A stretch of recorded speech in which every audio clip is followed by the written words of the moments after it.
Operation راہ نجات سے متاثرہ بٹنی قبائل کا دھرنا جنڈولا کے بعد اب ڈی خان میں بھی دیا جا رہا ہے۔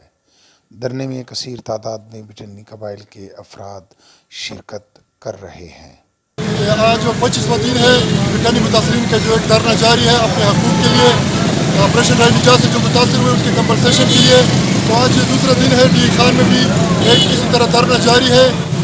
ہمارے جو 25واں روز ہمارے احتجاج کا شروع ہے اور ہم نے یہ دھرنا کیمپ تقریباً 25 دن پہلے جنڈولا کے مکان پہ لگایا ہے اور آج دوسرا دن ڈی خان میں جو ہمارا دھرنا کیمپ شروع ہے۔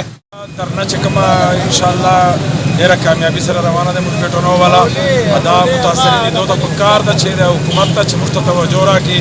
موږ کورونه مسمار سلی دي، جنډوله مو تقریبا ټوله ړنګه سلی ده. خبردار ده چې کوم دلته دا درنه روانه ده دي بټني متاثرینو درنه ده هغې دپاره موږ دا ملګري راغونډ سوي او درنه کوي. انشاءالله د دغو ملګرو دا کوشش ده او دا وینا ده چې څومره ملګري د ټول راغلي دي په یو اتفاق باندې به دا راغلي ده د درنه به انشاءالله تر هغې پورې چې د موږ کومې خبرې کومې مسلې چې دي هغه حل سوي نه.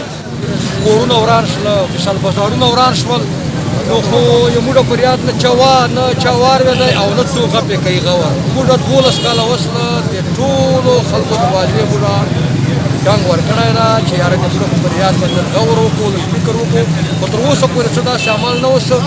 جیسا آپ کو پتہ ہے کہ تقریباً 27-28 دن سے ہمارا جو دھرنا جاری تھا جنڈولے میں، لیکن یہاں پر کوئی بھی نہ ڈی سی نہ کمشنر کوئی بھی نہیں آئے، اس لیے ہم ڈی خان کی طرف ہم نے رواں کیا. اور آج جو ہم نے جو دھرنا دیا ہے جو چکور ڈیرا میں یہ آپریشن راہ نجات 2009 میں ہمارے بٹنی قبائل کے سینکڑوں مکانات اور دکانات مسمار ہوئے تھے.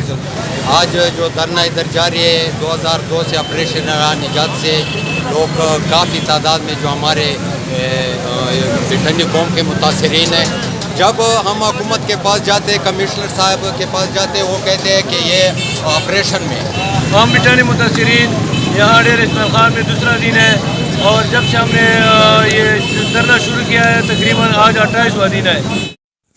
دھرنے کے شرکا کا مطالبہ ہے کہ آپریشن راہ نجات سے متاثر ہونے والے بٹنی قبائل کی دادرسی کی جائے اور آپریشن کے نتیجے میں مسمار ہونے والے دکانات اور مکانات کا معاوضہ ادا کیا جائے. کیمرہ مین محمد رومان کے ساتھ نثار بٹنی، ڈیرہ اسماعیل خان.